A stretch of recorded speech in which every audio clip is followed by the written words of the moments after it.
Bruce, you must have something really good too.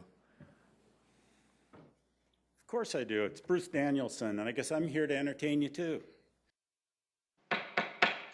Good evening and welcome to Carnegie Town Hall. I call this meeting of the Sioux Falls Planning Commission to order. I'd like to make a reminder on a couple items. Out of courtesy for everyone, please silence all your electronic devices. We look forward to hearing your testimony tonight and appreciate you joining us. In an effort to have enough time for our audience members, we ask that when you come to the podium, please state your name and your address for the record. Please limit your comments to 5 minutes to allow us to hear from everyone who'd like to speak. At this time, we will consider the consent agenda. Denise, please read the items on the consent agenda. Yes, Mr. Chair. Item 1A, Planning Commission briefing of Tuesday, July 2nd, 2019. Item 1B, Planning Commission meeting of Wednesday, July 3rd, 2019. Item 2A, Petition 10584-2019, rezoning from I-1 Light Industrial District to CN Conservation District located at 4800 North Cliff Avenue.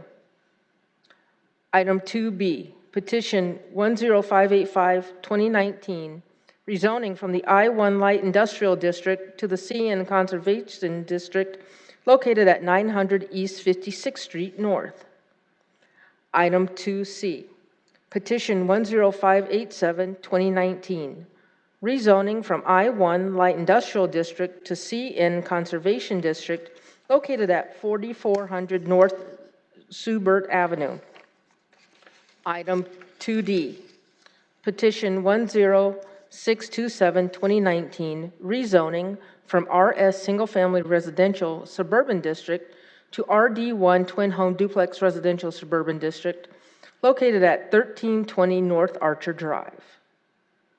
Item 2E, Petition number 10672-2019, rezoning from the C2 Commercial Neighborhood and Streetcar District to the LW Live Work District located at 430 West 11th Street.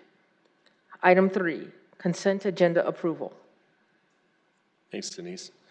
Is there anyone in the audience that on these items would like to have one of them removed or E? Any other items? Okay. Commissioners, I'll look for action. Motion to approve the consent agenda with the change regarding item E. Second.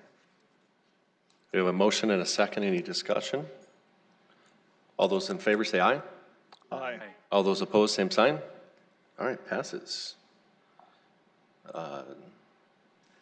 We will now move to the regular agenda. Denise, can you read the regular agenda? Sure. Item 4 is regular agenda approval.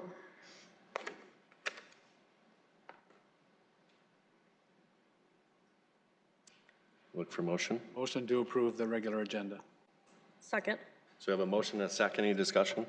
Motion to amend the regular agenda to add item E to E, earlier discussed. Okay.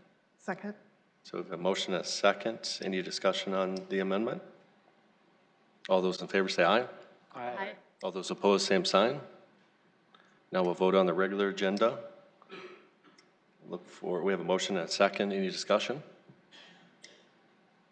All those in favor say aye. Aye. All those opposed, same sign. All right. Item 2E, Petition 10672-2019, rezoning from the C2 Commercial Neighborhood and Streetcar District to the LW Live Work District located at 430 West 11th Street. Jason Bieber, representing Planning and Development Services. This is an application by Michael Crane, representing Lloyd Companies.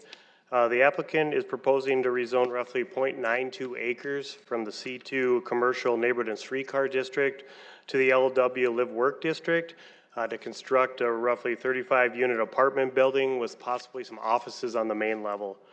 It's located at 430 West 11th Street at the existing Bowdoin Youth Center site. The proposed apartment and mixed-use building will have the following. It will be required 25-foot front yard and 20-foot front yard setbacks off of 11th and South Spring Avenue. and then 10-foot side and rear yard setbacks. They will be required parking at a rate of 1.5 spaces for every 1 and 2 bedrooms and 2 parking spaces for anything over the 2 bedrooms. The proposed zoning does meet the criteria of the comprehensive plan. The proposed LW Live Work District allows for offices, apartments, and mixed uses that are typically located along major arterial streets, which West 11th is. Further, a possible mixed-use development should provide a good transition from the existing commercial uses to the east in the downtown area to the existing Pettigrew Heights neighborhood to the west. If the rezoning of the property is approved, the applicant can construct office apartments or a mixed-use building greater than 2 stories. If the rezoning is denied, the property will continue to be zoned C2 commercial and would allow retail, offices, and apartments of a maximum of 2 stories. Because the subject application is consistent with the Shape Sioux Falls Comprehensive Plan and the proposed office or apartment uses should provide a good transition from downtown Sioux Falls to the existing Pettigrew Heights neighborhood, staff does recommend approval of this rezoning. I'd be happy to answer any questions you may have. Thanks, Jason. Commissioners, any questions for Jason?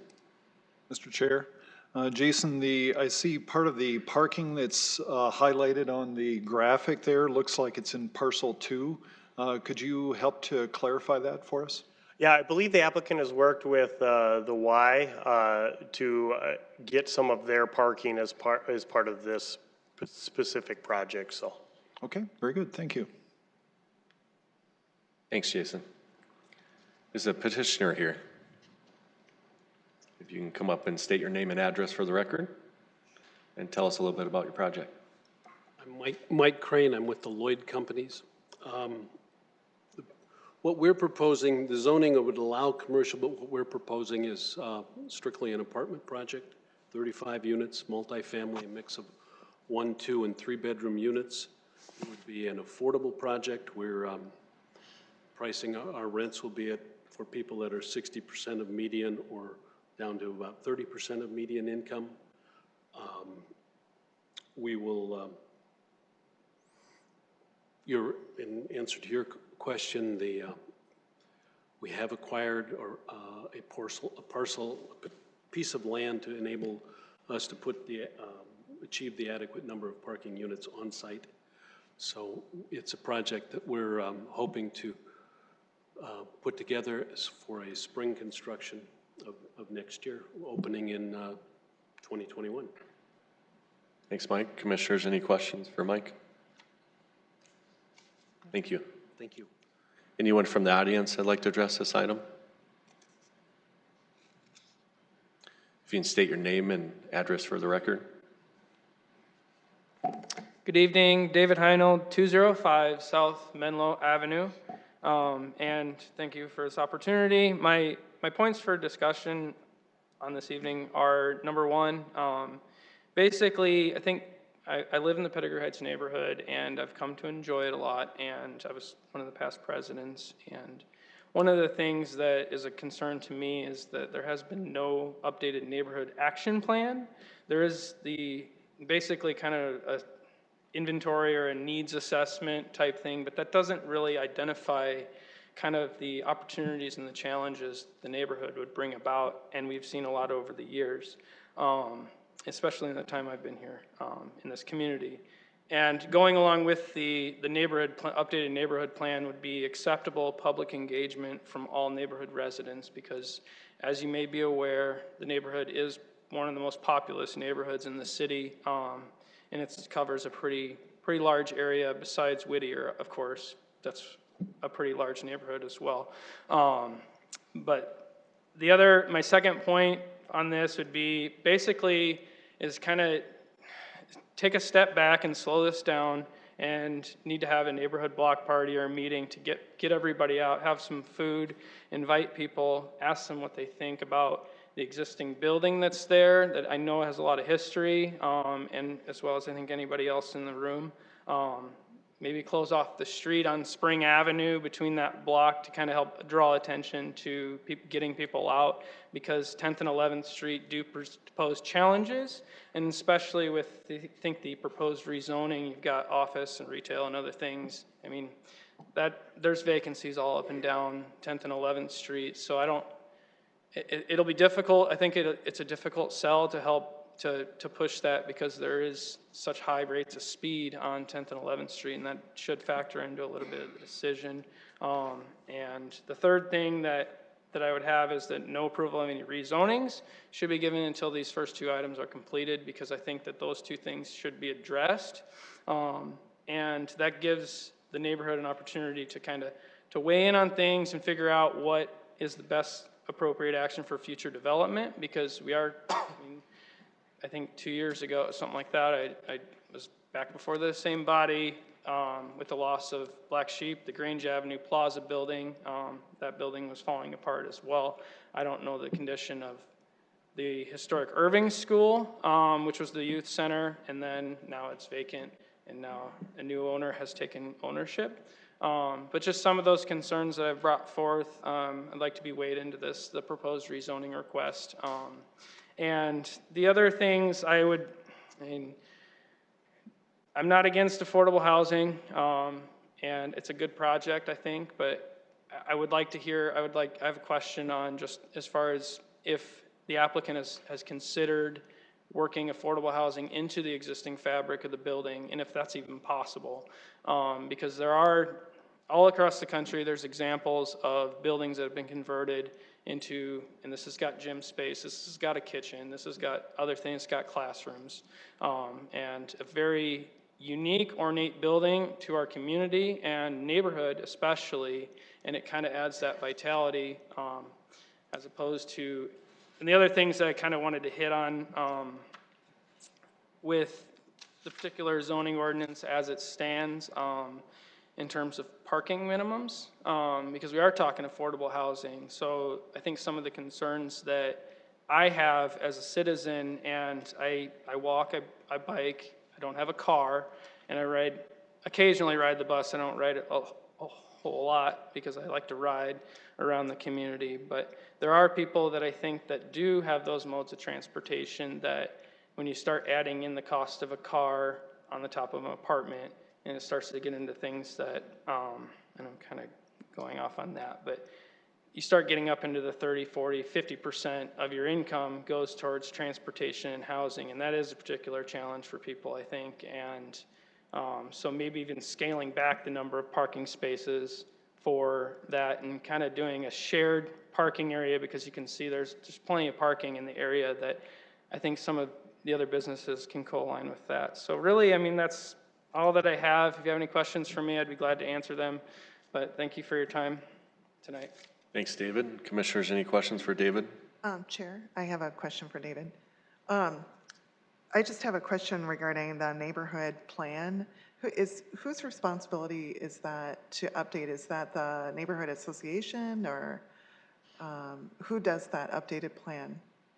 I think we inquired about it, but I don't think we ever heard anything back, but I guess I would defer to the city on that one.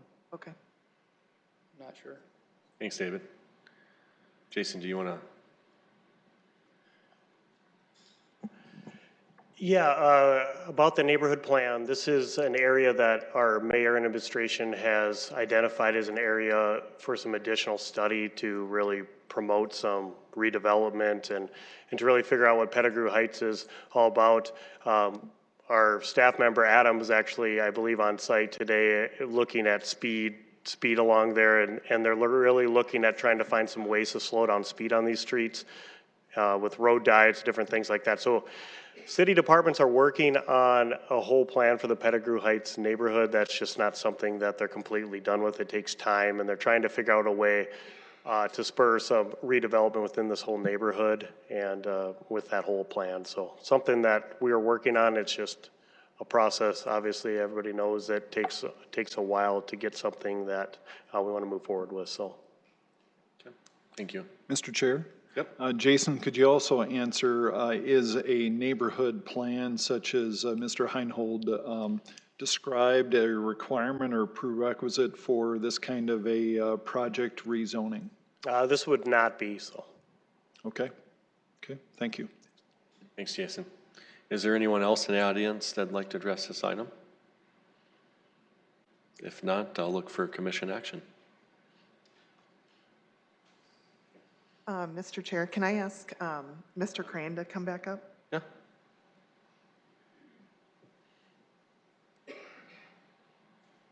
So two quick questions. The first, can you address David's concern about using the existing building? Can you address David's question regarding using the existing building versus a new building? We looked at it. The ability to adapt the building for housing in a manner that was going to be affordable was prohibitive. So it's one of the things we took a look at, but we decided that it was more feasible to take the building down and put a new structure in place. And then the second question, did you hold a neighborhood meeting? We have not yet. We have scheduled and we've booked the library for the 15th of this month. Notices will go out tomorrow to the neighborhood. One of the other things I've neglected to mention, if I might, we're partnering in this venture with the YMCA, and we look at it as providing housing and also providing other opportunities for the residents that will live there to take advantage of some of the facilities and services that the Y offers across the street. So we think that this is a good addition to the neighborhood. It addresses some of the affordable housing need of the community, and I think it's a very, very compatible reuse for the site. And I agree with the gentleman who thought if you make parking a little less onerous, we wouldn't have had to acquire some land, but we did. So we're meeting our parking requirements on site. Any other questions for Mike? Thanks, Mike. Thank you. I will look for commission action. Motion to approve. Second. So a motion and a second. Any discussion? Well, I tend to agree that this is definitely a much needed thing in the community. I can see why the Y teaming with a developer would make some sense in this case, and since it is so close in proximity to their existing structure, that makes some sense too.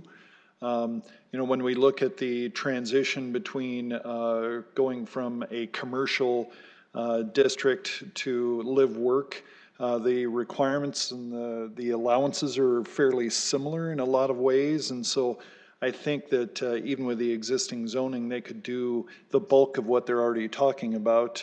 This allows them a little more freedom to get some of that potential retail on that lowest level, which if that works out in their plan, I think that would be a great addition to the community too. So I don't see any reason not to support this. Thanks, Sean. Mr. Chair, I agree with Commissioner Irvin. The only thing that I am a little bit disappointed is that they didn't have the neighborhood meeting before this planning commission meeting, and that it's after the planning commission meeting, but otherwise I do agree with the land use. All right. All those in favor say aye. Aye. All those opposed, same sign. Passes. Denise, can you read the next item on the regular agenda? Item 5A, petition 10586, 2019, rezoning from I-2 Heavy Industrial District to CN Conservation District, located at 4600 North Cliff Avenue. Haley Bruckner, representing the City Planning and Development Office. So this parcel of land is a little under 3 acres. It's owned by the City of Sioux Falls. It's being applied for rezone. City is proposing to rezone the property from I-2 Light Industrial to CN Conservation to match the existing use of a city-owned detention pond. The proposed conservation zoning meets the shape Sioux Falls comprehensive plan. There are no conflicts with the existing surrounding land use. If the rezone is denied, the parcel will continue to be zoned as I-2 Heavy Industrial. If the rezoning is approved, the parcel will have the correct zoning district for the detention pond. Because the subject application is consistent with the shape Sioux Falls comprehensive plan and the rezoning will update zoning to match the existing use. Staff recommends approval of this rezoning. Thank you. Commissioners, any questions? Oh, thank you. Is the petitioner here? It's the city. Well, city, so. Anyone else in the audience that'd like to address this item?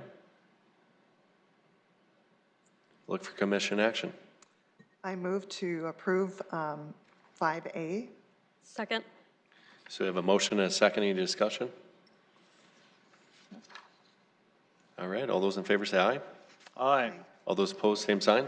Passes. Denise, can you read the next item on the regular agenda? Item 5B, petition 10487, 2019, conditional use permit for an on-sale alcoholic beverage establishment located within 500 feet of sensitive land use located at 1312 West 12th Street. Good evening, Commission. Adam Roach, Planning and Development Services.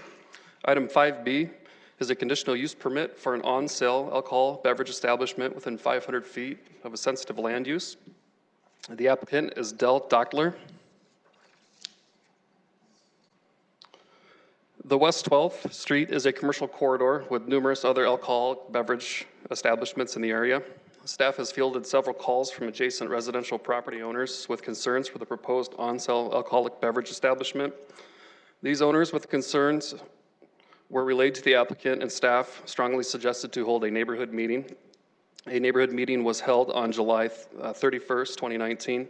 Approximately 10 neighbors were present at the meeting to discuss their concerns about the project.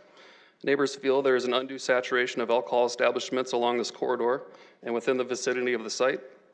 Concerns amongst neighbors include the number of police calls and arrests within 500 feet of existing establishments in the area, litter, noise, hours of operation, and safety of the families that live adjacent to the proposed site. Staff's recommendation, because the site does not adequately provide a buffer from the proposed on-sale alcohol establishment to existing single-family residential uses to the north, negative neighborhood feedback, and review of environs and data, staff is recommending denial of the application.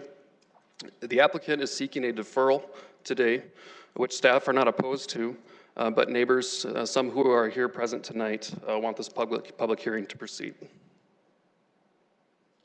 Okay, thanks, Adam. Commissioners, any questions for Adam? Thank you. Is the petitioner here? If you can give your name and address for the record.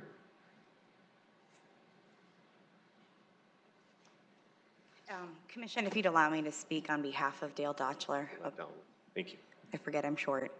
My name is Abigail Schindler. I'm an attorney for Christopherson, Anderson, Paulson, and Fiddler. I'm representing Dale Dockler here. He had me come just to try and field this. It turned out to be a little bit more involved than we had expected at first. So if you're okay with me presenting for him. I don't know, do you want my firm's address or my address? Just your firm's address. Okay, we're at 509 South Dakota Avenue, right nearby here in Sioux Falls. So we are asking for a deferral tonight. We understand the concern about the setbacks. This property, if you're familiar with it, is located in a commercial district. It does have residential to the north that is separated by a retaining wall that's probably between 20 and 30 feet tall. So going into this, we assumed that we were going to have adequate setbacks just because of that difference in level. Obviously, we had a neighborhood meeting, and that did not go according to plan. And there were some significant concerns with that setback. So we are asking for a deferral. We have some, we're discussing with various contractors putting in monster block walls, guardrails, whatever it takes to create that separation that we need between our property and the residential property to the north, because we'd like some more time to look into that and also to address some of the concerns about the litter, the noise, the alcohol safety plan, those things. We did try to keep the meeting on point to answer those questions, but obviously as it was the first and only meeting, there was a lot to discuss, and it was difficult to kind of stay on topic with that. I can address further. I don't know if you want to consider the deferral first or...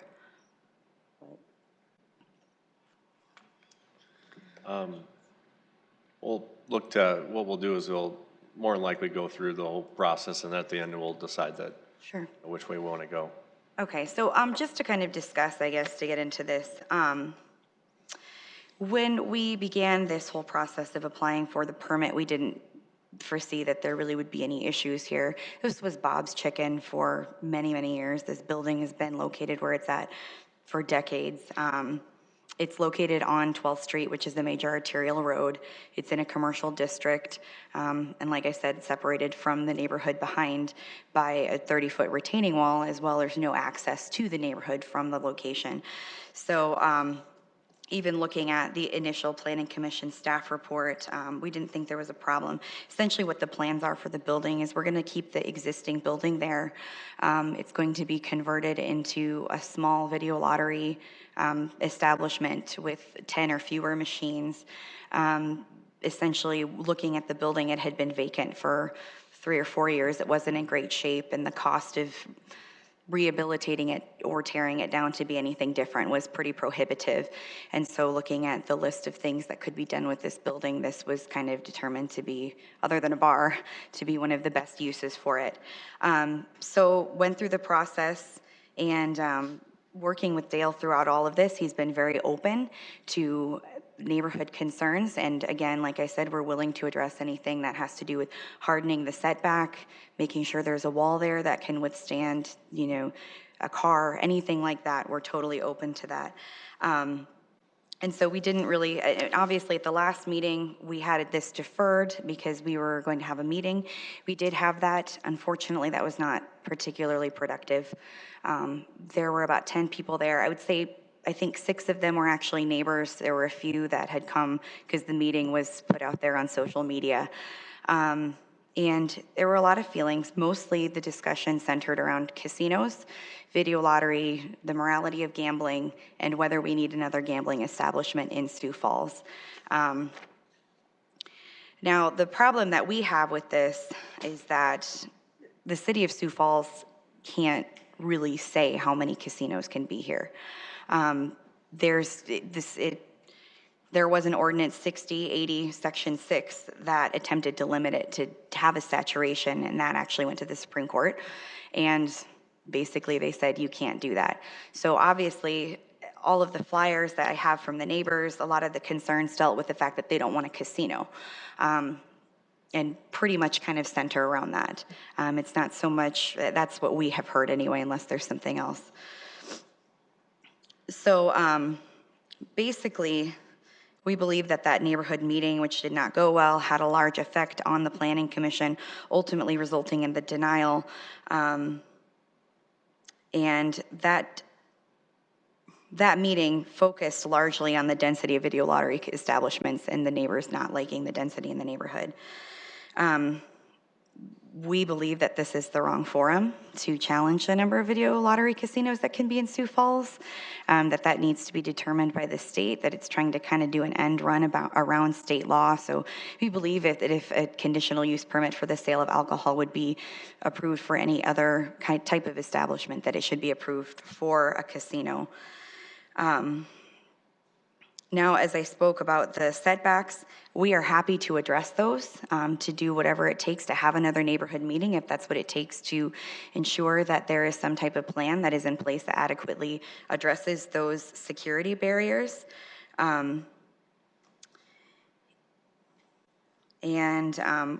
Any concerns relating to litter, the noise, the hours of operation, which were mentioned by the city, safety, security, even aesthetics, we're willing to work with them.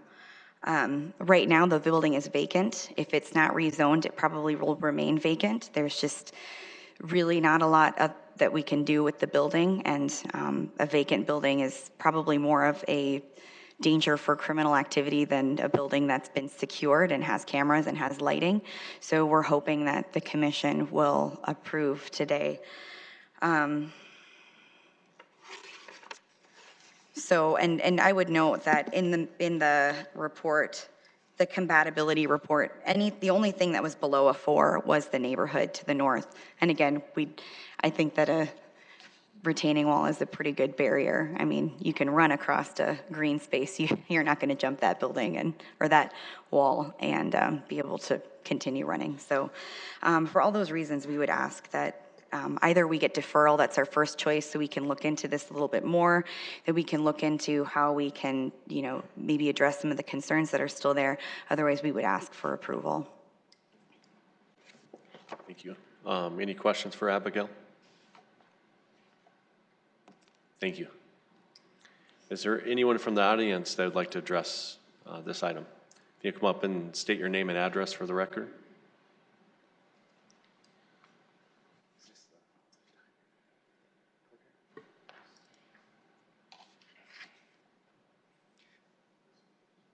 Hello, ladies and gentlemen of the council. My name is Mitchell Onstead. I live at 1307 West 11th Street, the property directly behind this Bob's Cafe, this establishment in question. I'm a Sioux Falls native, spent most of my time in the west side. After high school, I went off to what I thought were greener and greater pastures. After about 8 years, I really saw this community come together, change. I came back to Sioux Falls, and just about last year, my fiance and I moved into this property. Today is actually our anniversary, so I gotta say happy anniversary while I got a public forum. What attracted us to our house is it's truly a diamond. It was built in 1915. It's in the book #1 in the county registrar. It's one of the core houses that built this community, along with some of my other neighbors here that are along with us against this petition. And speaking of building Sioux Falls, actually the person who built the Japanese Peace Gardens lived in our house too. Our address is on the welcome board when you walk into the Japanese Peace Gardens. Again, our house is really a gem. And whether you voted for him or not, speaking of gems, Mayor Ten Hankins got some pretty ambitious goals for our city. Fresh off the heels of probably one of the biggest city budget proposals, he's got a method of addressing those goals and achieving those goals. One of those is One Sioux Falls, that is built on 4 key pillars: safety and health, accessible housing, workforce, and engaging people. And I firmly believe, along with my neighbors, that by approving this, you're going against Shape Sioux Falls 2040 and One Sioux Falls. Ultimately, the question we're here to answer today is, does this spot of land make sense as an on-sale alcohol beverage establishment? That's what it is. My answer is no, along with the city's. And I want to share with you some of those questions and reasons why I believe it is a no. First, there is no buffer. That's a picture from our bedroom. As you can see, it's a 30-foot retaining wall that is tiered. That fence is only 5 feet. A person could easily climb from the top to the bottom because it is tiered and staggered. It is only 110 feet away from my door. Within the 500 feet location, there are about 40 homes, 3 with absolute no buffer, and it's only 530 feet from a church. Also within that 500 radius is a park, again, against Shape Sioux Falls 2040 and One Sioux Falls. I believe former city councilman Greg Jameson said it best when he said, "We set the standards with Shape Places and we need to commit with that. We shouldn't stray away from the 500-foot standard." That was said in 2015 when they shut down a casino or did not approve the on-sale alcohol establishment. And then also, I believe the city planners also made the right decision in November of 2018 when an on-sale alcohol permit was denied for a similar situation on Minnesota Avenue.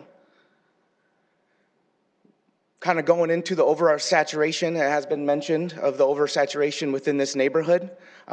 Within 0.6 miles of this location, there are 8 on-sale alcohol establishments. That grows exponentially when you go to 1.5 miles of that. Now, then there is a reason why this establishment did sit vacant for so long, and none of the other casino owners and operators around this area chose to have that location. If you look within that 0.6 mile radius, I've got 5 video lottery establishment on-sale alcohol establishments. The crime rate within 500 feet of this location is exponentially higher than anywhere else in the city. This type of location requires much more than a boilerplate boilerplate crime management plan. Again, all these numbers kind of add up. The first column is the amount of violations. The second column is the drugs and narcotics. And you can see there's a correct correlation. Now, you cannot say that it's causation, but you can see a correlation, especially in this neighborhood. They all add up to 291 infractions in a 180-day time period, 117 of those being drugs and narcotics. Now, kind of going into the issue of accessible housing. Our neighborhood average median household income is about $14,000 less than the rest of Sioux Falls in the other neighborhood. Our average age is about 4 years younger than the rest of Sioux Falls. So again, I ask, why allow another on-sale alcohol establishment in an area that is already disenfranchised? Why allow another on-sale alcohol establishment around so many young children and families? If you look, 30% of our residents are under 18 years old. So kind of going along with accessible housing, is that going to be a catch with accessible housing that you need to be within a certain distance of an on-sale alcohol establishment to get accessible and affordable housing in this community? I would like to think that we're going to decide no. Again, kind of going with the workforce of Shape Sioux Falls. This is undoubtedly the workforce of tomorrow. We have over 30% of our neighborhood residents are under 18.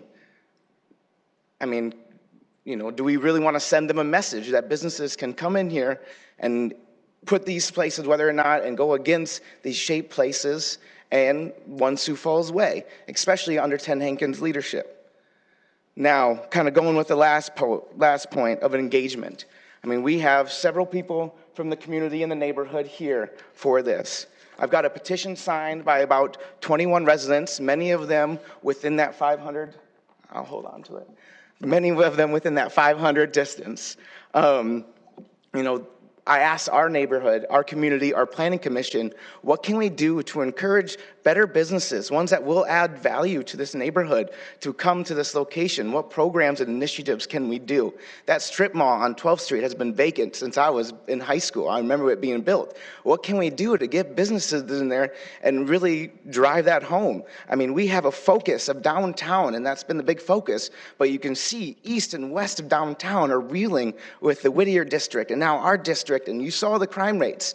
I can go through and go the methodology of the research. So what can we do to challenge this? And I feel one thing that we can do is not allow this another on-sale alcohol establishment to be in an area that is already disenfranchised, that already has a low income rate, and has a young population. I think that's it. Thank you. Great presentation. Commissioners, any questions for Mitchell? Do I just hold on to this petition, or? You can hand it to him. One question for you. What would you like to see here? I mean, that's... What would I like to see? Well, when we were at our neighborhood meeting, and one reason why I got so contentious is we asked the applicant directly, what value do you think this is going to bring to our community? What value do you think this is going to bring? After dancing around it for a little bit, a shrug and none was said. Now, I understand, you know, it is what it is. What I would like to see is something that would add value, something that would add a greater impact to help this already disenfranchised community. I mean, again, you know, like I said, if I wanted something there, I should have bought it. Unfortunately, you know, we just bought our first house. We're planning a wedding. But honestly, I mean, I don't know how many of you drive down 12th Street on the commute, but if you want to get a cup of coffee, you're stuck going to Come and Go or Get and Go. And the applicant has maintained that people would play video lottery for a cup of coffee and a Coke. Why not serve that there only and see what happens?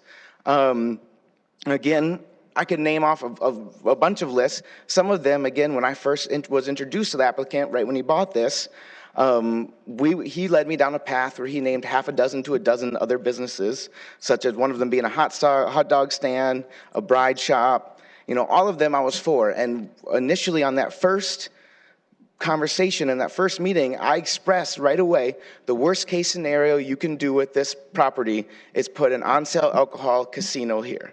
That was said directly.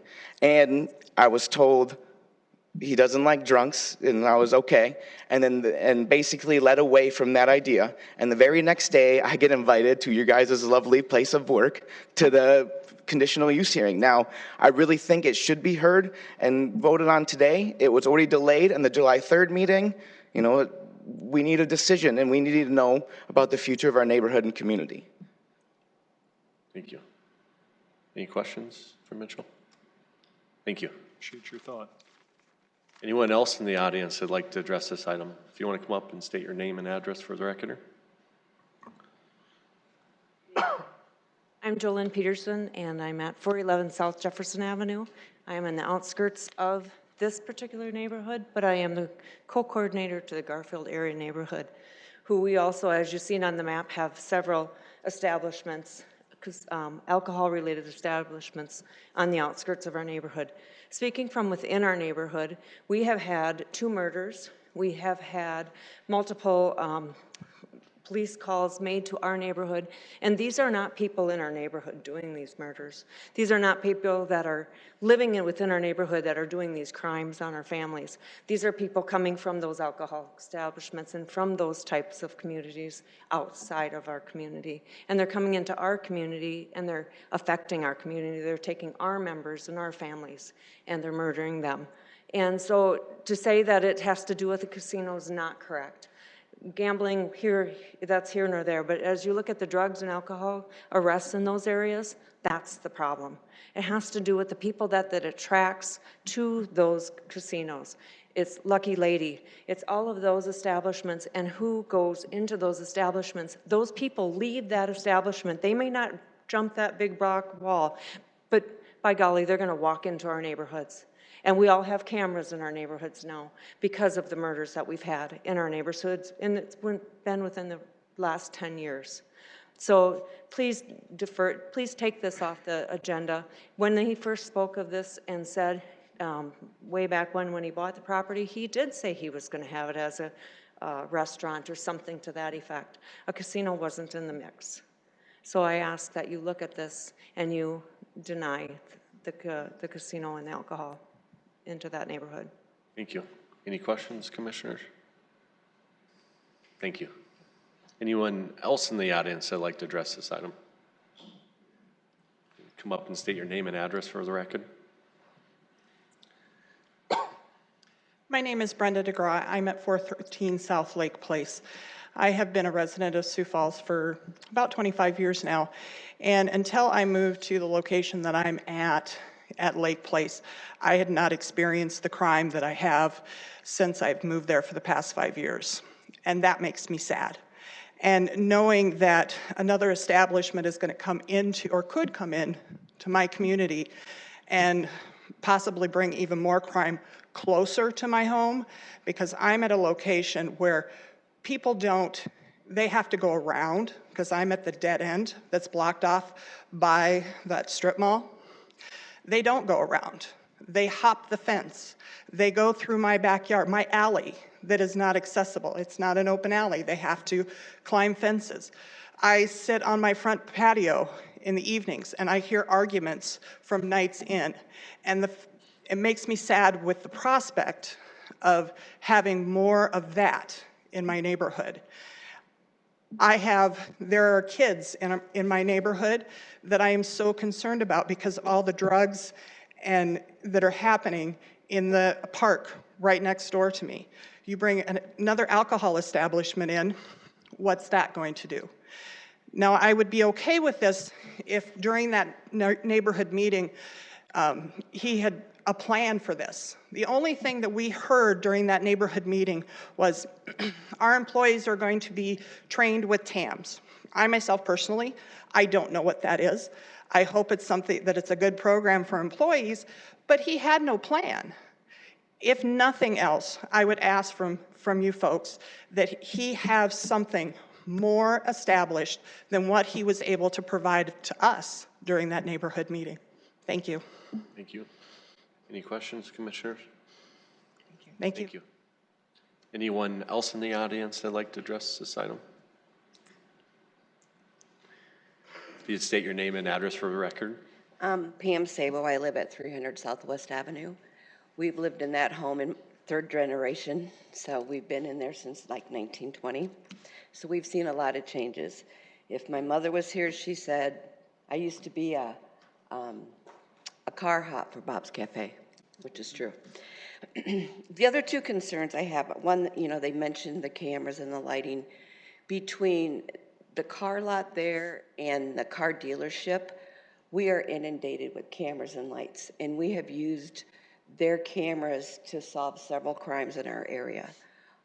I have found people who are drunk in my backyard. I've witnessed, you know, people urinating and leaving their bottles in my yard. The last thing we need is more additional businesses that will allow that kind of activity. The other main concern is the fact that our area has the highest percentage of registered sex offenders in the Sioux Falls area. And the last thing we need to do is encourage more drinking and gambling and hoping that they didn't lose all their money. Now they want to go out and do something that isn't very legal. But you asked, what could we put there?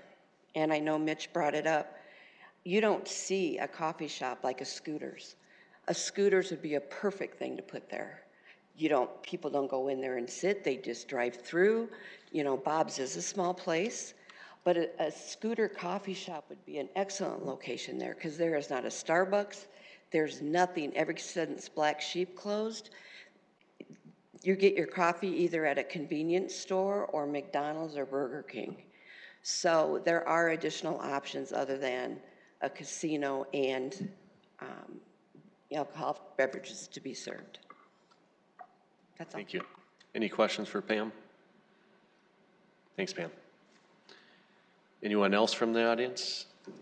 No.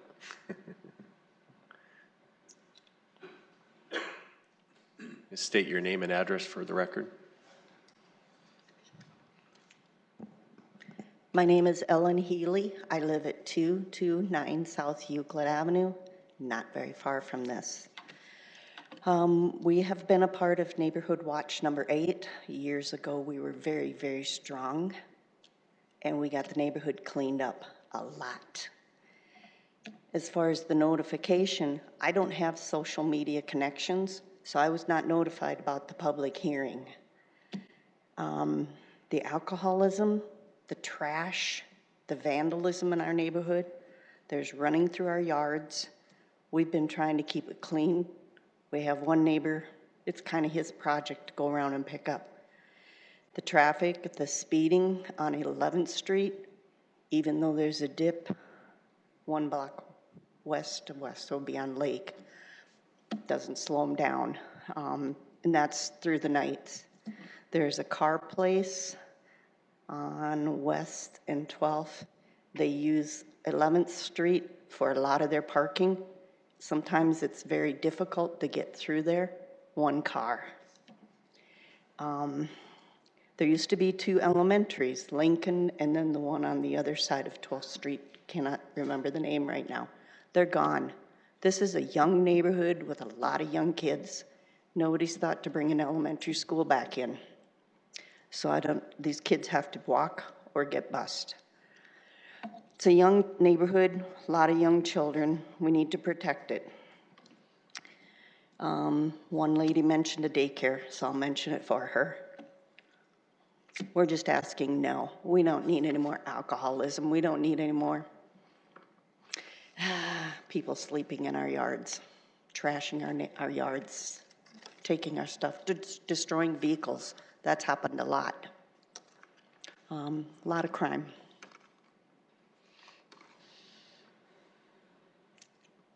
Any questions for Ellen? Thank you. Thank you, Ellen. If they have another meeting, we'd like to be personally notified with flyers on our doors. Thank you. Anyone else from the audience that'd like to address this item? Come up and state your name and address.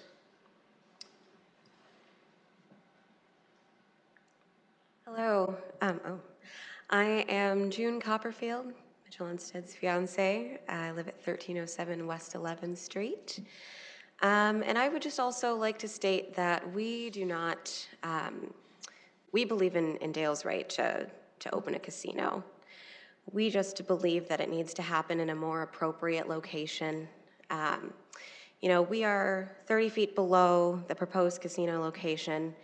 And, you know, we're not just worried about people hopping the fence and coming into our yard, which is a scary thought. You know, our bedroom is right there. But we're also worried about someone getting in their car after drinking a bunch of cheap beer and losing a bunch of money and not thinking and putting their car into drive instead of reverse and coming barreling into our yard where we're at a lot with our dogs and our families and our young cousins.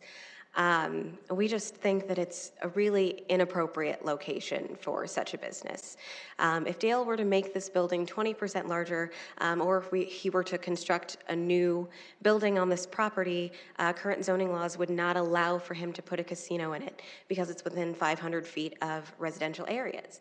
And I just believe that our neighborhood and our families deserve the same protection as families in newer areas where casinos would not be allowed to be put in someone's backyard, much less 30 feet above their heads. I would also just like to bring up in the neighborhood meeting that we did have, you know, we brought all of these concerns to Dale. We gave him all of the statistics on the crime rates and the saturation. He actually mentioned to us that he did not know how many casinos already existed in the area, but did mention to us that he didn't want to put in a cafe because of competition. I think he's looking at the most competition he can get with putting a casino here. But he just sounded very unprepared. He literally told us that he did not have a lot of experience in this field and that he was just kind of figuring it out as he went along. And I just don't think that we should be putting such a precarious location with such high impact to the neighbors around and the families around into the hands of someone who doesn't seem very confident in what they are doing. That doesn't make us feel very safe, and I don't think it goes along with Mayor Paul Tenhankins' One Sioux Falls. We would like to be included in that. You know, he made accessible housing a real big issue in One Sioux Falls, as well as safety and health, and I really feel that our accessible housing should have access to safety. It should be a safe neighborhood for us, and we're working on that. We've got a long way to go, and I don't think that we want to take this setback for this added casino location in a very dangerous place for our families. Thank you. Thanks, June. Any questions for June? Thank you. Thanks. Anyone else in the audience that'd like to address this item? If not, I'd probably have Abigail. Oh.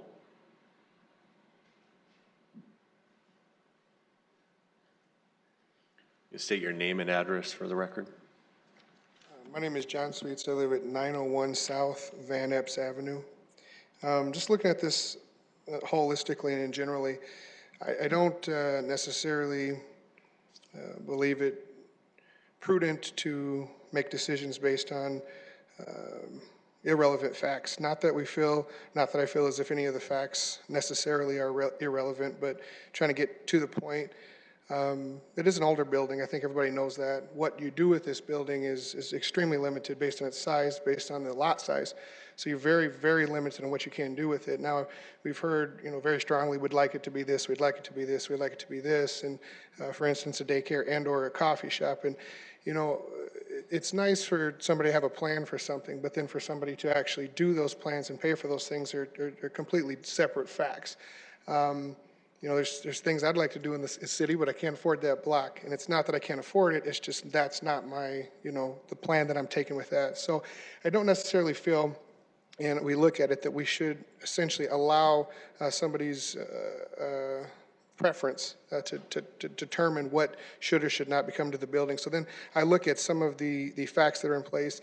You know, when we originally started this plan, we look at the, you know, the kind of the sky view of the property, and there's commercial all along it. Now, hearing the young gal here talk about, you know, the safety, and there are buffer zones in our newer areas. That's because We have grown as a city and we plan things out. As we continue to press further, we say, hey, we want commercial. And then from commercial, we want multifamily. Then multifamily, twin homes to residential. And we've just grown and we've matured as a city to do that. Now, what challenges us is we do have these communities that don't have this because that was not planned at the very beginning. So should the commercial districts be penalized because that plan was never put into place to begin with?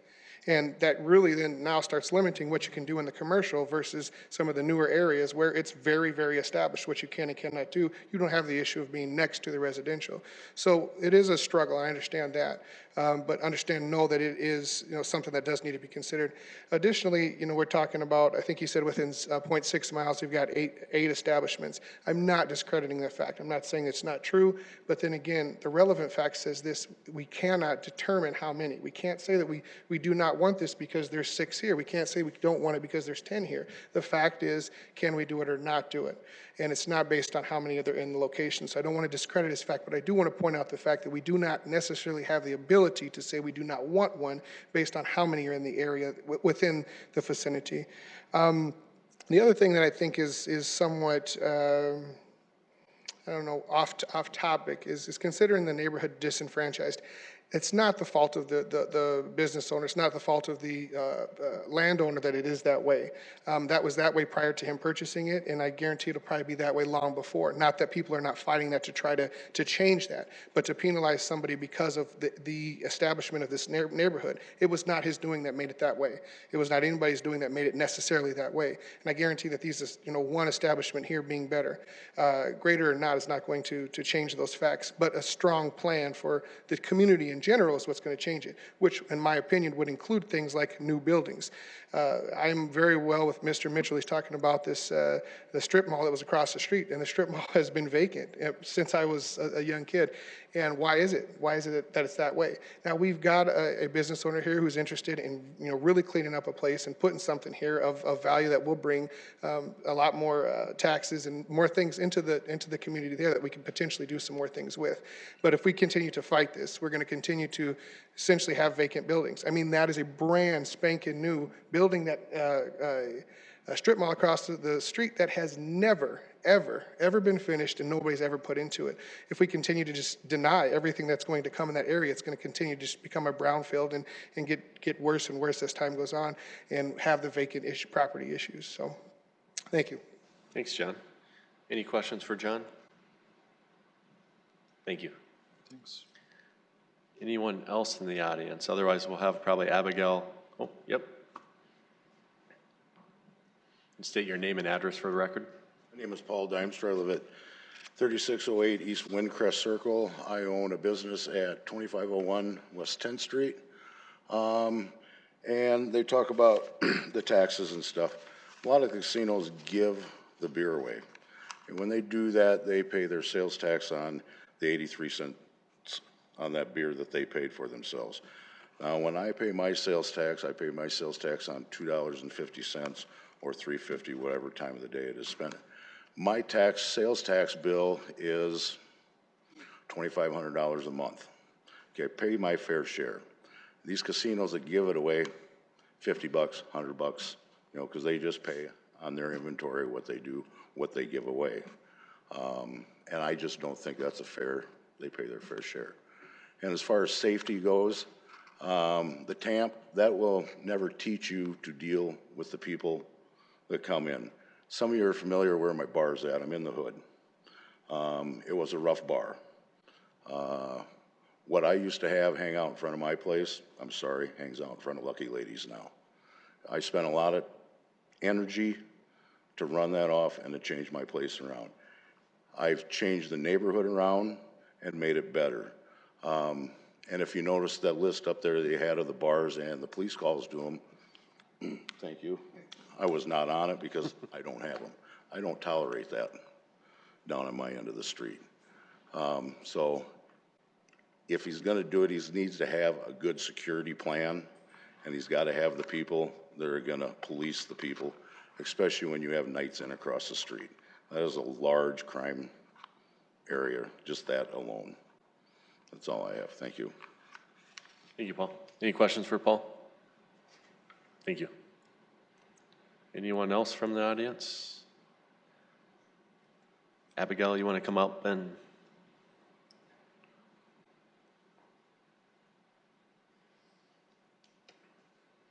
Anything you'd like to say about from comments from the neighbors? Just that they're, again, mentioning the setback that's there and how close it is to the properties. Again, we're not opposed to hardening that setback, putting in a monster block wall, putting in a guardrail, whatever it takes to make sure that if that were to happen, which could happen with any business, you have parking that's right up against a fence, we're willing to make sure, to do whatever it takes to make sure that that can't happen. Again, mentioning of a coffee shop, a lot of those have been looked into. They're just not viable in terms of the kind of profit it would generate and the amount of money it would take to make that building into a coffee shop, or a daycare or any of the other things. And the issue is if you tear the building down and you try to put something up, because of the modern setback rules, we're going to run into a whole can of worms there. So right now it's a vacant building, so it's not making any tax revenue. It's not doing anything, and it's a magnet for litter. It's a magnet for people who are looking for a place to hang around. It's not an asset to the community. It's a vacant building. And I wanted to kind of talk about, the discussion with the security plan. We're also willing to do whatever we need to work with that. We're not saying that, nope, this is what we want to do. We're going to do it right now, and this is it. We're wanting to continue to learn and grow with this and work with the neighborhood. The neighborhood meeting was difficult because with trying to keep it on task, trying to talk about the issues that, we were trying to address, there were a lot of segues and different kind of discussions that were brought up. So, we're willing to discuss that. And what we want to make this is a safe, clean, secure building. And we're listening. We hear double things from different neighbors, whether they want cameras on the property or whether they don't. All of those things we're willing to work with. What we're asking for is to be able to do that. And based on the fact that it's a commercial building where it's located, just objectively, other than neighbor complaints, there's not a whole lot that would be against this being a facility that could sell beer on site. Again, we're going to be selling beer one at a time. There are a lot of places nearby that sell beer by the case. This casino is not going to be doing this. That's going to be one beer at a time, and people are probably only going to stay while they have money to gamble, and then they're going to move on. So we don't see it being a huge volume alcohol establishment or anything like that. And again, like I said, right now the building's empty. It's not doing anything for the community. It's a liability, and we're trying to do what we can to make it a place that can contribute something to the community. So. Any questions for Abigail? Thank you. Adam, you want to?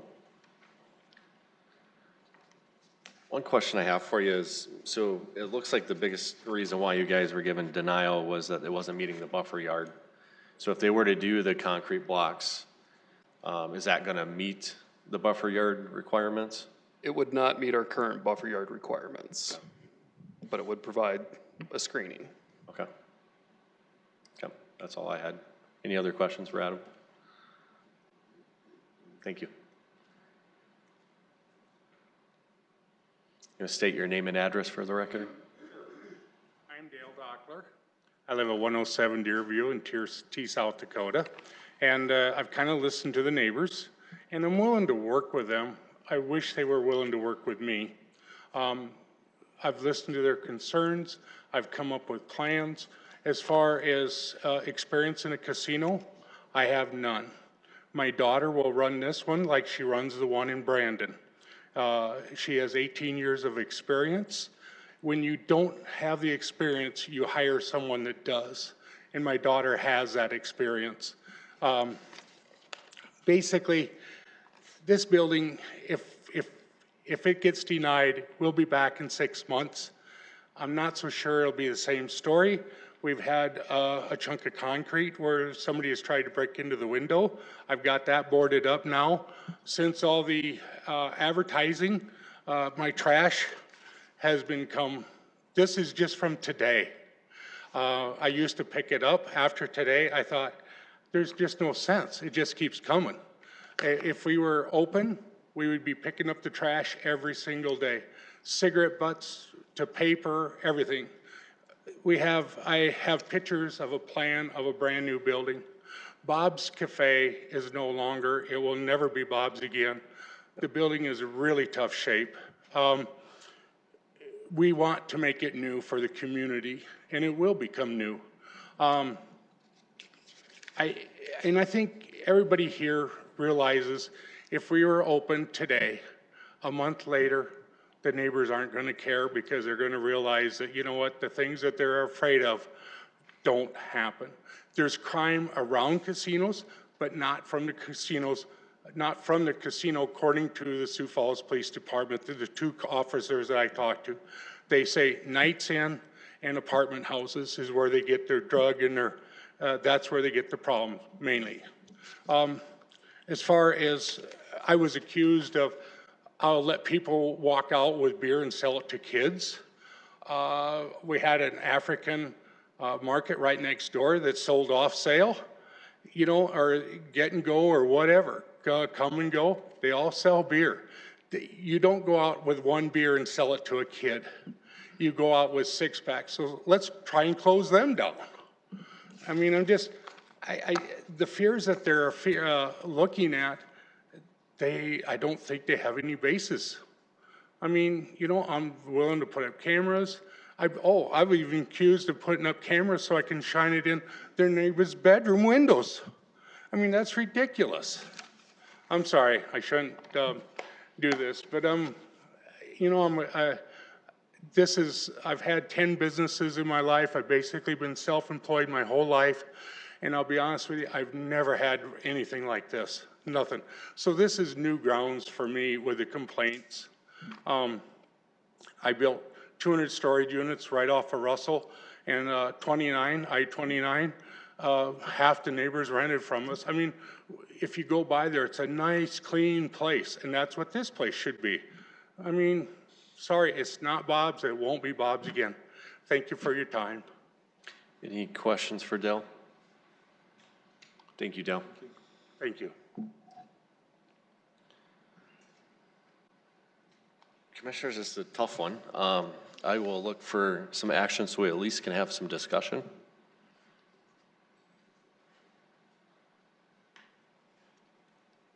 I'll make the motion to approve this for discussion purposes. Second. So we have a motion and a second. Any discussion? Well, I'm going to put you on the spot. Commissioner Urban, you are an architect. You know a lot about the shape, Sioux Falls 2040, the requirements of the buffer yards. So that's my first question. My second question is that the applicant's attorney stated that this particular lot or parcel and building cannot be used for anything but what they proposed. I mean, is that, have you experienced that? Well, it's a little off topic, but I think that there is we've already heard there is a setback requirement for that buffer yard that currently has not been met by the proposal that we've gotten. There are other options for what a commercial lot can be used for, and there's a pretty good variety, but the size of a lot is a challenge for everybody. I think anybody that would have it would find some challenges in making use for it. Okay. Does that answer your question? It does, thank you. Well, my thought as I look at this, and I honestly think a deferral might be the better move in my mind. There's a lot of unresolved things about this proposal. It doesn't address the Shape Places requirements. I know the community really wants to just have a thumbs up or a thumbs down reaction. However, it's difficult to make a decision like this without the appropriate factors to really decide what the right thing is. Right now, it doesn't appear that a buffer yard would be workable in the space, but that doesn't mean through a lot of discussion with the neighborhood and a lot of working back and forth that there couldn't be found a reasonable resolution between the two. I've always been an opinion that a landowner needs to work with the community. We have to, from this chair, we have to consider landowners' rights as well as neighbors' rights. We want to try and balance those wherever it's possible. Sometimes they can't be balanced, but I don't think there's been enough attempt to really do that in this particular case. That's why I think a deferral would be more appropriate in this case. Since we do have a motion on the floor, I think I would tend to vote against it at this time, but I'd rather see it changed to a deferral. Thank you. Mr. Chair, I kind of agree with Commissioner Irving. My bigger issue is the buffer yard with this one. I think that we have approved quite a few conditional use permits for on-sale alcohol for other types of establishments. And I think that's kind of what this committee does, is we're looking at the on-sale, not what type of establishment. But I do have major concerns with the buffer yards on this one. I would concur with Commissioner Fegan. I'd echo that too. I know this building's been for sale for a very long time. I know I've shown it. We were looking at having a client put something here, which would have been kind of on the same lines of on-sale license. It's a tough property to do something with. It is. And I get your guys' the neighbors' frustration of you don't want it there, but it comes down to land rights too. We got to also take care of that property owner to make sure that they're taken care of and they can do what they can do. And that's why I started it out. This is a hard one for us commissioners because we can see both sides. And that's where I think a deferral is probably the best thing to do. And what kind of probably needs to happen is there needs to be some give and take. And I know Bob's Cafe is no longer there. It was an icon, and it's something new is going to go there. And we've got a person that purchased it that wants to do something, that wants to make that neighborhood a better neighborhood. Paul has done a great job of rebuilding that neighborhood over there with his bar. And that can be done here. It can. And it takes the whole neighborhood to come together and to do that. There's all throughout our community right now that neighborhoods are having to step up because there's a lot of stuff going on that we're not used to. And that's maybe a neighborhood association, put that together to basically, have foot patrols, have security people going through. It's something that we're gonna have to look at different things to take care of our neighborhoods because it is changing. But to do something to just this landowner where you don't want something, it makes it a little tougher for us. But I think a deferral is probably the best thing to look at here, but I'll leave it up to you guys. I don't think I can change my motion to that, but we need to get there somehow, and I think we just vote it down if that's what they want to do, and then, nope. I think technically you can withdraw your motion and we can put in a replacement motion if we decide that that's appropriate. Does that work? Yeah. Yeah, we can do that. I'll withdraw the motion. Okay. We'll look for a different motion. Make a motion that we defer this for a month to allow for the follow-up that's been discussed with regards to communication of solutions, and whether those can be achieved or not, we'll decide at the next meeting. What's the date of the next meeting? September 4th. Is that okay? September 4th? Okay. So I have a motion. Second. A second. Second. Okay, any more discussion? I'd say the biggest thing is neighbors, property owner, let's try to get some stuff worked out and try to find a happy medium for the neighborhood, if that sounds okay. All right, I will look for all those in favor say aye. Aye. All those opposed, same sign. Defer to next month. Denise, can you read the next item on the regular agenda? Item 5, C, petition 10515-2019, conditional use permit for a on-sale alcoholic beverage establishment located within 500 feet of a sensitive land use located at 5503 North Cliff Avenue. As you may recall from last month, this item was before us. We've taken, I'd say the last few weeks, working with Balea Bibi and Mr. Reynolds to come up with an updated site plan for this site. We've walked the site, provided recommendations to him, and he's also proposing to have a meeting with the neighbors sometime this month, and so he would request to defer this item until next month again. And staff is supportive of that. Okay. Okay, any questions for Adam? Is the petitioner, is that what he's? Pardon me? Is that what he's wanting done? Yes. Yep. Okay.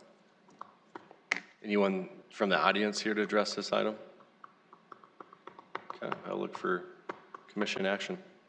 Move for deferral. Second. So we have a first and a second. Any discussion? All those in favor say aye. Aye. All those opposed, same sign. Defer to next month. Item 5D, petition 10669-2019, conditional use permit for required parking within 250 feet for use located at 1201 South 7th Avenue. The applicant here is John Cook. Mr. Chair, I'm going to recuse myself. Sorry, John. I forgot you were doing that. The applicant here is John Cook. The owners are John Cook and Avera McKinnon Hospital. As we know, this one has come before you before for rezoning about a year ago. The applicant was looking to convert this existing house into a 4-dwelling unit house, and then also converting that existing garage to an efficiency unit. He was required 1.5 parking spaces per unit, which was a total of 6 spaces. Now with him eliminating the existing garage and converting that to a dwelling unit, he does not meet the required number of parking spaces. The applicant has worked with Avera McKinnon just to the east, their main hospital, to actually get 3 spaces from them. He's got a signed letter from Avera indicating that these 3 spaces, as you can see on the site plan, will be used or can be used for his proposed apartment dwellers. The proposed off-site parking does meet the criteria of the ordinance. As you can see, it's within a reasonable distance to the proposed use. Because the plan does provide clarity to indicate the location, the hospital has adequate available parking as per their approved planned unit development, initial development plan, and the request has the potential to improve pedestrian access to the hospital site. Staff does recommend approval of this conditional use permit, and we also have the following conditions. We're looking for an ADA ramp to be installed directly east of the southwest corner of South 7th Avenue and East 20th Street. And also signs placed directly in front of those 3 parking spaces from Avera McKinnon, just to clearly sign that these are parking for the proposed apartment to the west. And I'd be happy to answer any questions you may have. Thanks, Jason. Commissioners, any questions for Jason? Thanks, Jason. Is the petitioner here?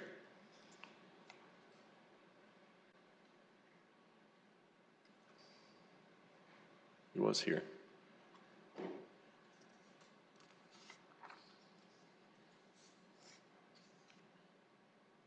Is he in the other room over there? I know he was here at one time.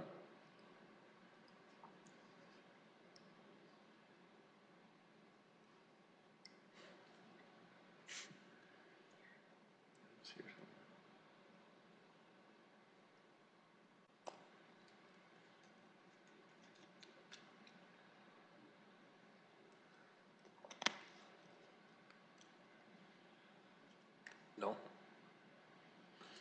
I know he was here, but commissioners had looked. Oh. I do not see the applicant out there. Just to give you a heads up, we did email him several times and told him he needed to be here. I did have a voice message from him around 3 o'clock this afternoon. I called him back and left him a message and indicated the applicant or representative need to be here tonight or he was going to get deferred. So Yeah, I know he was here at one point, but Commission, I will look, unless we want to move it to the end of the meeting and see if he's back before then in the meeting. Otherwise, look for deferral to next month. I think we move for deferral. I would second. Okay, so we have a motion and a second. Any discussion? All those in favor say aye. Aye. All those opposed, same sign. Defer to next month. Item 5E, petition 10670, 2019, conditional use permit for kennel and boarding facility within 1,000 feet of DD, AD, or MD forms located at 7221 South Grasslands Place. The applicant here is Eric Wilson with Wilson Lund Engineering. The applicant is looking to construct a roughly 9,000 square foot building as an outdoor play area and pool with the existing dog boarding business. It's located at 7221 South Grassland Place, which is north of East 85th Street and west of South Cliff Avenue. The expansion of the proposed dog boarding facility meets a comprehensive plan. Although the property to the east is outside of city limits, there's an existing rural residential house.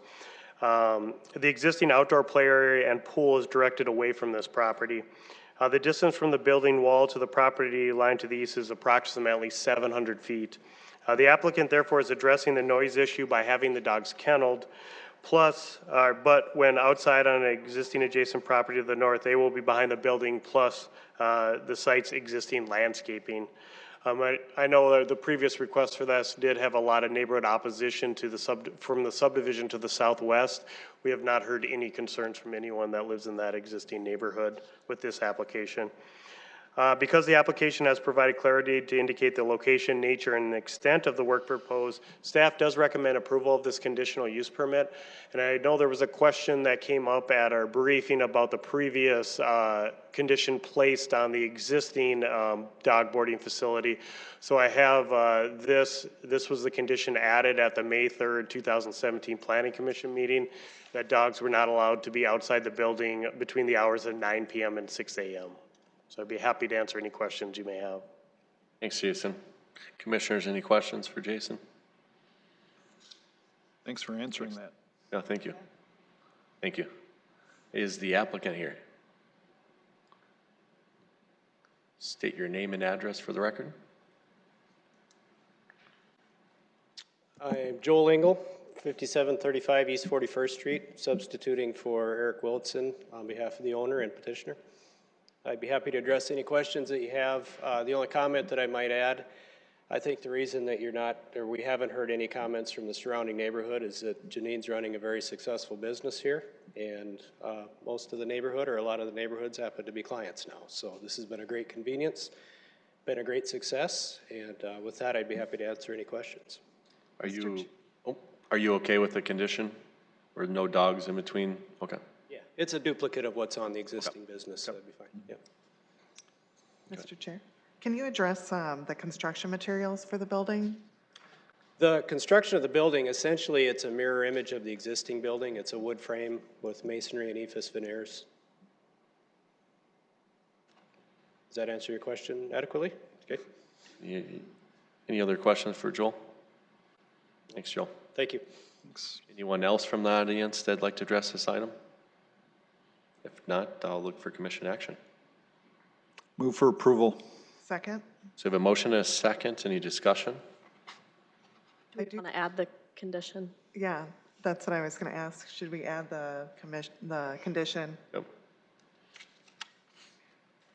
I'd like to also amend my motion to add a condition of dogs not being allowed outside the building between the hours of 9 a.m. or 9 p.m. and 6 a.m. Okay, so we've got an amended motion. Second. So we've got a first and a second. Any discussion? All those in favor of the amended motion, say yes. Yes. Yes. Yes, or aye. All those opposed, same sign. All right, that passes. Then I think we have to vote Then on we the have to main vote on the motion regular as well. Yep. So, look, all those in favor say aye. Aye. All those opposed, same sign. Passes. Item 5F, petition 10671, 2019, conditional use permit for alcohol sales within 500 feet of a sensitive land use located at 2400 South Marion Road, Suite 120. This application is located within the existing Lake Lorraine development in an existing strip mall just east of South Marion Road and south of West 26th Street. As you know, these on-sale alcoholic beverage establishments need to be 500 feet from sensitive land uses. The sensitive land use in this specific application are the single-family homes, which are actually across South Marion Road, which is a limited access arterial street. All the other minimum site modifications have been made for this site for the buffering to these sensitive land uses. The proposed on-sale alcoholic beverage establishment meets the criteria of the comprehensive plan. This is an existing arterial corridor with lots of commercial uses. The existing single-family residential uses are located across a major arterial street, which is Marion Road. They have existing parking on site, and an approved security management plan will be required to be submitted to the police department prior to a license being issued by the city council. And because the applicant has provided clarity to indicate the location, nature, and the extent of the work proposed, staff does recommend approval of this conditional use permit. And I'd be happy to answer any questions you have. Thanks, Jason. Commissioners, any questions? Mr. Chair, so in the Lake Lorraine district or the area that you have highlighted here, are there other conditional permits that have already been approved or that you see forthcoming? Great question. I believe the Sandbar would be a similar use to this. It's an on-sale alcoholic beverage establishment. I believe they would have had to have a conditional use permit approved. And then also, as everybody knows, Dave & Buster's is going to be coming, which would be another similar use. However, they are going to be outside of that 500 feet since they would be on the east side of this development, and the nearest single family is quite a ways to the south. But those would be also similar on-sale alcoholic beverage establishments within this development. So, Mr. Chair, just for those people who are tuning in on Friday night or Saturday morning to entertain themselves with a planning commission, can you address why this one is approved and then the last one is denied? Absolutely. One of the major reasons why this one is being recommended for approval is we do have single family within the 300-foot or within the 500-foot buffer yard area. However, this specific use, we have the existing landscaping, and we also have that large arterial street, which is about 100-foot right-of-way. We don't specifically have single family adjacent to it, or really a sensitive land use adjacent to it. I know there's some property owners that are tenants within this existing building that have concerns, but we haven't heard any concerns from the existing single family uses to the west. Okay, thank you. Any other questions for Jason? Thanks, Jason. Is the applicant here? State your name and address for the record. Hello, my name is Rob Kurtenbach with Bender Commercial Real Estate. I represent Kim. She's a client of mine. And so I just was here to give a little information. Kim is a current restaurant business owner and has been for a number of years that has a beer and wine license. We have received some concerns from neighboring businesses. Amy, who's the community director for Lake Lorraine, had sent me an email, I believe it was yesterday or Monday. I did respond to her today addressing some of those concerns. And I went through all those with Kim today. And so we are reviewing those concerns and going through those. And Kim is confident that she will be able to satisfy their needs and their desires to uphold a safe family environment there at Lake Lorraine. So, and the restrictions and covenants were also brought up. Obviously, she will be required to sign off on that as part of a Lake Lorraine lease. And so that was something else that I just wanted to clarify, that certainly she has to abide by the same rules that they all have to abide by. So. And yes, your question, that was one of my points as well, is that the Sandbar does have some video lottery machines, to my knowledge. That's what I've been told. So, okay. Thank you. Any questions for Rob? Thanks, Rob. Thanks. Anyone else in the audience like to address this item? You come up and state your name and address for a record. So my name is Stacy Malmgren. I'm the co-owner of Love Marlowe, which is a women's clothing boutique, which would be 3 storefronts down from the proposed casino. What's your address? Oh, I'm sorry, it's 2400 South Marion Road, Suite 150. Thank you. So my concerns with my business is that I have personal experience working in a business before that. We were in a strip mall. Before that, there was not a casino. A casino came in and the store that I worked at was actually robbed. Many of the stores in the strip mall were vandalized. And it was only once the casino came in. There was also an incident with a customer of a women's only gym that was harassed, which we also have a gym in our strip mall. The security issues that I have is that I'm concerned with my personal safety as well as my employees. Right now, my co-owner and I are the only employees there. We are there all the time. We hold all of the other businesses responsible for their customers' behaviors as well as their own behaviors. So with that, I'm going to have to hire more employees so that we have double coverage. Also, for security, I'm going to have to get more security cameras. It will cost me minimum $800, which I would like to use elsewhere since I am a new business owner myself and I have been in business for almost a year now. I am also concerned about my customers' perception of my business, as well as my customer perception of my business. I chose Lake Lorraine because it is a upscale community and we're building community and family-friendly environments and events and all that stuff.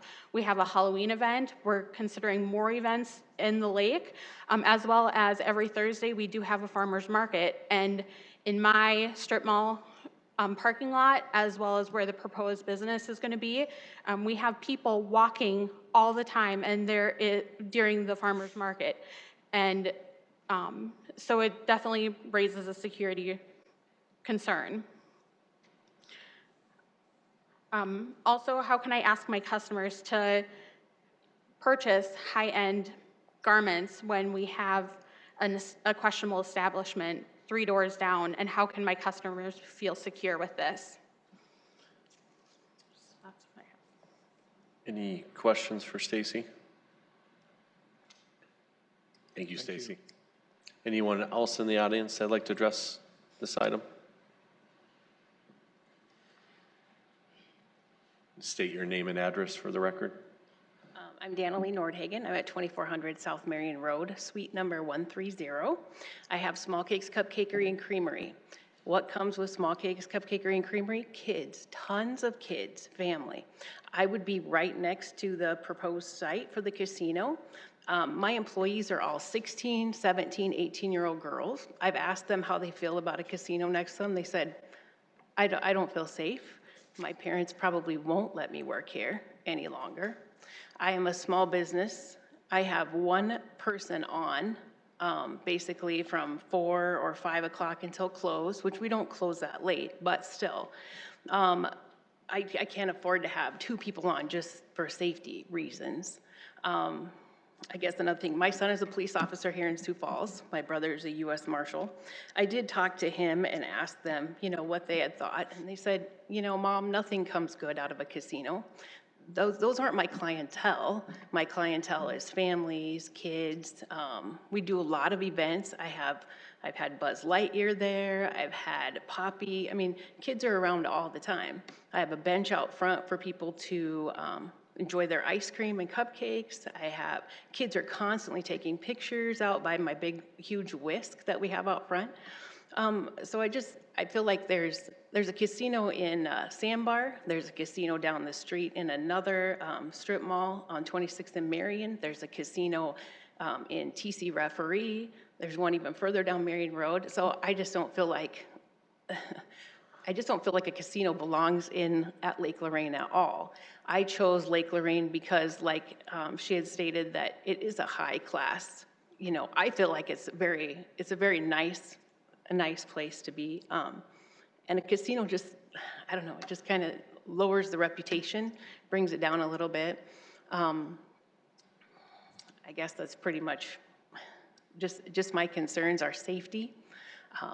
I don't want people to not come to my business because they don't want to go to a casino because people are standing outside smoking. You cannot control, you can say our clients are not going to smoke. You can't be out there all the time, regulating that.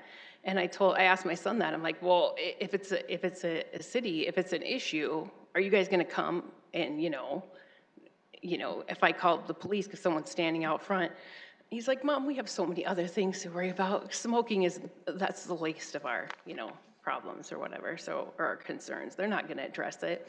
But we were at Rushmore Crossing in Rapid City for 5 years. We were right next to a hair salon, man salon. And everybody that worked there, I think they smoked, and they had a little smoking thing out back, and it caught on fire. There was flames. We had to put it out. There's just a lot of issues, I guess, that I don't think that really, this is just not a fit for Lake Lorraine. And leasing the other spaces next to us, we're in a building that there's only 2 of us in there right now actively open.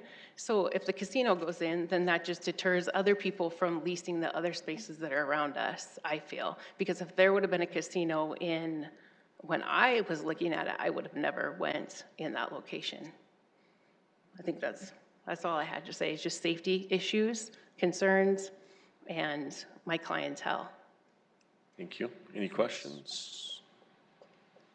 I do have a question. Have you guys had any problems with the Sandbar or the other casino that's there at all? Nope, they're clear at the end. It's just, I didn't even know there was a casino in there until I noticed it one day eating there. But this establishment would be serving alcohol continuously. I mean, we all know how casinos work. You keep drinking, so you keep playing, so there hasn't been a problem that I've seen from the Sandbar at all, no. Thank you. Anyone else in the audience that'd like to address this item?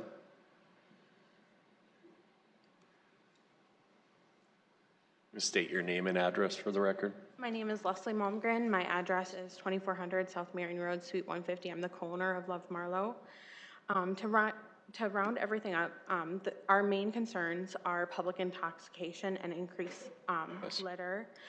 We are very concerned that additional alcohol will be served so that patrons continue to use their video lottery machines. And the Sandbar has been addressed in the conversations today. The Sandbar is a little bit different. It is a family restaurant with a bar. It's not just a casino that sells alcohol as well. So there is a difference between those 2 establishments. Again, we are all concerned about smoking. We're concerned about kids and families and moms walking by and dealing with cigarette smoke and litter from that.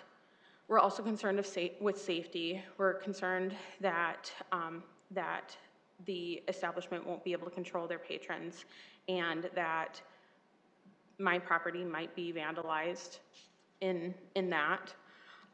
We're also concerned with increased crime and the reputation of Lake Lorraine. Lake Lorraine does, our main question is, does this type of business enhance the Lake Lorraine area and add to the business culture that's being cultivated there at Lake Lorraine, being family-oriented and a community environment? So those are our main concerns. Thank you. Any questions? Thank you. Anyone else in the audience like to address this? You want to state your name and address for the record? I'm Jaden Nordhagen, and I live at 5709 South Colbert Avenue. I'm actually one of the employees at Small Cakes, and I'll actually be 17 tomorrow. And it's just like, I think about it, when people go to the Sandbar, they're not going for the casino aspect. They're going for the food and maybe for some live music that they have out back. And when we're even out back, when we have to go take out the trash, we just smell like cigarette smoke when we come back inside because of their employees. So I feel like when you go to a casino, you go for the casino experience. There's no other option, maybe to have alcohol, but, and then we have to walk out to our cars, which, they're not that far, but at the same time, it's just an added risk that we don't want. Like, I would feel safer walking around downtown than if a casino were to go into next to us. So it's just, I feel like Lake Lorraine, it's a brand new development. It's, you know, really nice places in there, really nice buildings, a great view of the lake, but I feel like people aren't going to enjoy that as much if they have to, you know, walk around with cigarette smoke on them or something like that. So that's kind of all I had to say, I guess. Thank you. Happy early birthday. Thank you. Any questions? Thank you. Okay. Anyone else in the audience that'd like to address this item? Oh.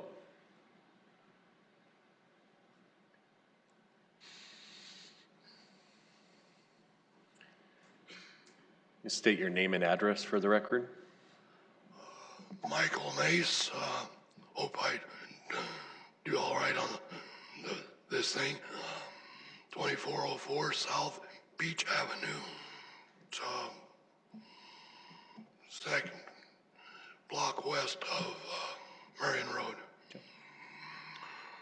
I'm with the gals here. The Sandbar is a different establishment than a casino. She mentioned casinos in the area. We've got 6 within less than 3/4 of a mile.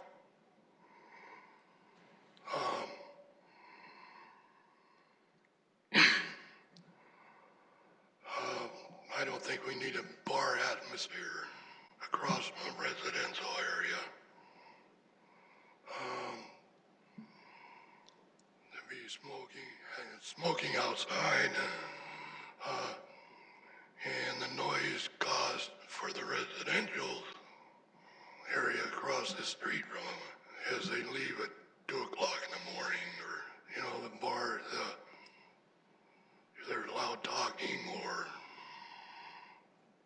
noise from the cars that they leave.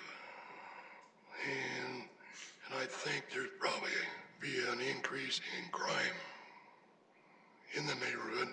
We have very little, almost none in that area, so I don't think we need a bar atmosphere across from a residential area. Thank you. Thank you. Any questions? Any questions for Michael? Thank you. Think you wanted to state your name and address for the record? My name is Tony Wynn, and my address is 5421 South Greystone Avenue. I'd like to point out that my mom currently runs a restaurant business up on Cliff and Benson that is next to a casino already, and a business that she's owned for, I think, over 10 years. And I was there as a child. My current siblings spend every single day there, and I've never felt in danger there. I've never had to deal with smoke. We've never had to deal with crime. At least as far as I know, the business has never been robbed, and they've never felt like they've been robbed. And I think they're even friends with the casino owners next door. And as far as I know, I've talked to my mom about it a little bit, and she plans to have a dedicated smoking area out back. She's responsible. She doesn't want to run the type of casino that just kind of runs havoc on the neighborhood. She lives in the same neighborhood that her business is in now, which already has a casino in it. And like I said, we have no fear of any crime in that neighborhood that we're in right now. Thanks, Tony. Any questions for Tony? Thank you. Anyone else in the audience that'd like to address this item? You want to come up and state your name and address?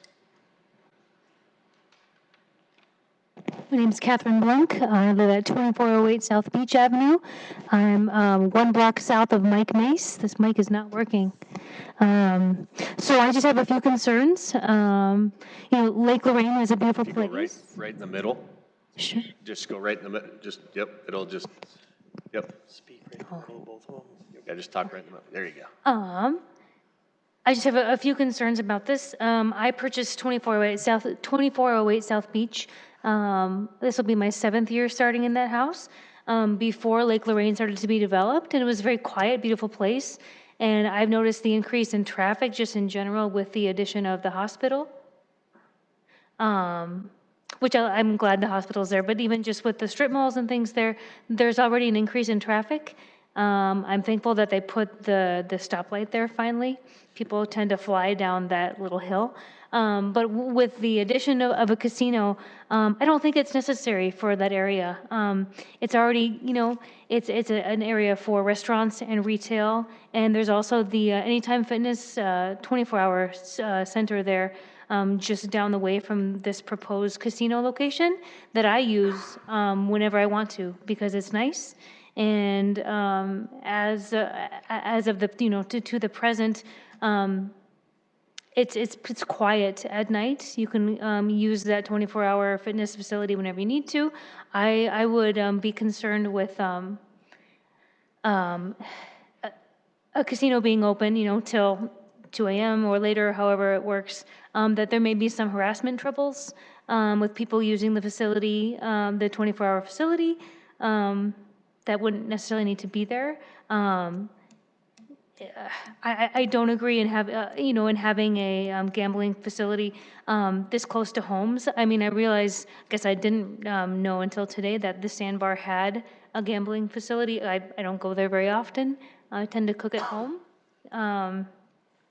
But, in that Lake Lorraine's being constructed around, even with the addition of Dave & Buster's, we can make Lake Lorraine how we want it to be, and I don't think that we need a casino there closer. Otherwise, there's wildlife around the lake too, ducks and geese and things that, we have to be aware of too. We don't need any cigarette butts making their way into the water.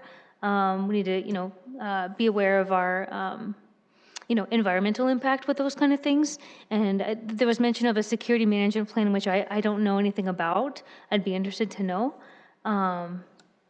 But yeah, I guess those are my concerns. It's more of a retail, restaurant, fitness facility area, and we should just keep it that way and keep the casinos out of this newly built, established area and make it pretty as it should be.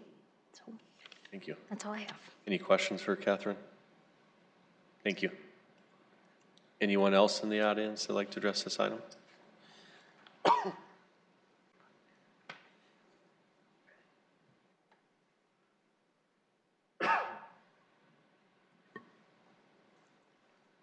Hi, my name is Kijia, and my address is 4900 East 54th Street. I'm here to talk about Kim. I heard a lot of safety concerns, and I have over 5 years of casino management experience. I think the kind of business that Kim is trying to open is not a business of, hey, let's go into a party, loud music. And I think she's trying to just open a business of entertainment. Hey, I just got off work, let me go in there and drink one cold beer and head home. Place of where people would just go, hey, waiting for my cupcake next door or my food, let me just go in there and waste a little bit of time.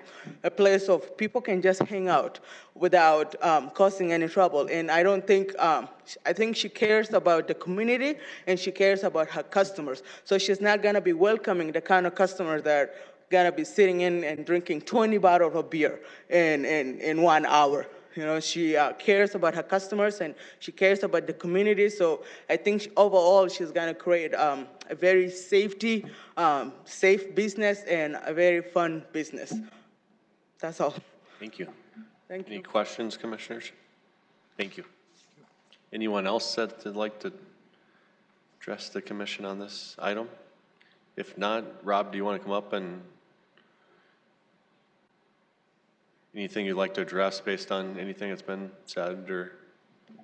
Nothing really in particular, but just to reiterate the fact that, Kim has been a business owner for a number of years, and that business also has a beer and wine license. So this is not a new venture for her from a standpoint of managing concerns of someone getting too much alcohol or something like that. She currently manages that on a day-to-day basis.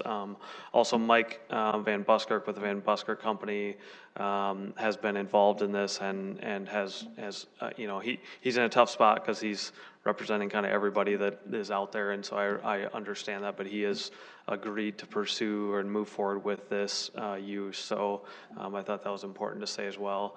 And lastly, I mean, whether it affects the decision or not, I know the business to the south that they have talked about. Their property is up for sublease, so they're not going to be there much longer potentially.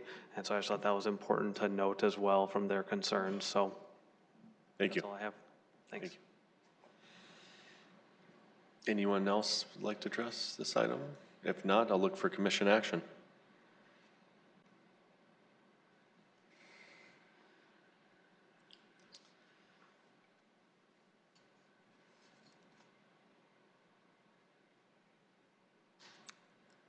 Not all at once. Before we do that, can I call up somebody from the city, Mr. Chair? Yeah. Who represented this one again? Was it Jason? Jason, yep. I remember for sure. I have a few questions for you, Jason. Absolutely. You know, I think we talked earlier about because of state law and an attempt to limit the number of casinos in town that was overturned by the Supreme Court, we are not allowed to limit the numbers of casinos. Can you address that just briefly for us? Yep, that was done in 2007. So before that time, there was a section in the ordinance that limited casinos by separation distances. They had to be so far apart. That was deemed, that was something that the courts deemed that the cities couldn't regulate. So that's why if you look in our zoning ordinance, there's not even a definition of a casino. That's why we stick with on-sale alcoholic beverage establishments. And then the process they go from after this is actually go to the city council who approve their license for video lottery terminals, So it's important to understand that this is for on-sale alcoholic beverage establishment, like the Sandbar. If McNally's went in there, if you guys have ever been to McNally's, everybody loves it in that neighborhood. They have a full-fledged casino in the back with a separate door. It has a separate bar. So people can go in there, they can get drinks from there. They don't even have to go in the restaurant. 18th Amendment, library, they all have separate casinos. So it's important to understand that those are all on-sale alcoholic beverage establishments. And a lot of times that's our difficulty trying to communicate with some of the business owners and the neighbors that we go, well, would you like a McNally's there? Oh, absolutely, we want a McNally's. But then we don't want a casino. And for you guys as a board and us as a planning and zoning department, they're the same. They're the same land use. Everything else that a lot of people talk about is more of the licensing issue of it. And so it becomes difficult. We like to be upfront. We want to make sure people know that it's going to be a casino, but technically it's not even in our zoning ordinance, a casino. And some of the other concerns about, we don't think it's a good fit for Lake Lorraine, just that to me seems it's more like a developer issue for the entire development. If that's some uses that they didn't want in there, they should have probably put them in their covenants and restrictions, like some developments do with like adult uses and things. We've seen those before. So that's just our difficulty, and it's difficult to make people kind of understand that aspect of it because they see casino and they think it's different, and it really isn't in our zoning ordinance. You can also write that in your lease too. Absolutely, and that's kind of the building owners. They gotta have some sort of accountability of what they want there, and if all of their tenants do not want this there, then maybe they need to look at not leasing to this tenant. But I don't feel like that's an argument that should come before the planning commission or your guys' purview. So, Mr. Chair, another question for you, Jason, regarding security management plans. Could you just briefly tell us a little bit about what goes into one of those and then how it is managed after the fact, and the fact that neighboring businesses can certainly call the police if they see an infraction on that plan? They will be aware of that plan, and just kind of how that process works? yeah, absolutely. So after this is either approved or denied, if it's approved, then it would go to our licensing department. As part of the licensing department to get on the council agenda, they need to communicate a security management plan with a representative from our police department. That representative looks through the security management plan and can make any suggestions with that. A lot of times, I believe we have kind of a sketch or an idea of one that we give them. Hey, here's an example, something like this that's all been ran through the police departments. So we're kind of trying to give them ideas of something, it's a security management plan that would be effective for their business and should help handle some of the crime and different things that most people worry about with these casinos or on-sale alcoholic beverage And establishments. then the manager of that facility would then have that as a guide for the way that they should operate to give a satisfactory result, correct? Absolutely, yes, correct. Okay. And then my last question is based upon buffer yards. We talked about that earlier with the previous alcohol request. Could you speak a little bit about buffer yard requirements in this case, which is a little bit different situation? Sure. This specific use, since it's not adjacent to residential, isn't required those specific buffer yards as we had talked with Bob's Cafe. With that being adjacent to single family, they would have that required 30-foot buffer yard with landscaping and separation. This particular use, a lot of their buffer yard, even though it's not landscaping, I mean, you have a very busy arterial street. You heard from one of the neighbors that Marion Road's very busy. Well, that's because it's a heavy traffic commercial area. And that's typically where we like to see these uses like this, is on those heavy traffic commercial areas. And Marion Road is a 100-foot buffer, plus they have the parking lot. So you're looking, you know, you can see this map right here. It's probably, 200 feet from the actual existing home that fronts Marion Road. So we have quite a bit of a separation distance. And that's what I was hoping you were going to touch on, is the fact that when you have the street intervening between the two sites, that's what tends to make the buffer yard not required, because you have that kind of distance that really helps the situation. Correct. Okay, thank you. Thank you. Any other questions for Jason? Thanks, Jason. Look for commission action. Well, based upon that feedback, I think I move for approval on this one. Second. We have a motion and a second. Discussion? Well, I think, the fact that we have others in the area is a consideration. I know it's a different function, but as far as what we're voting on today about on-sale alcohol use, having a management plan and a manager with some experience that's planning to run this, I think it sounds like it's a formula for success.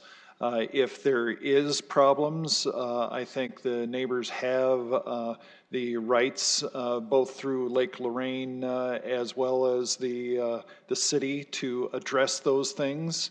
And things can happen if things aren't turned around the way that they should be, to respect the neighbors and protect the neighbors. So I think all of those are great points. In this particular case, I think it makes a lot of sense for this kind of an establishment to be there.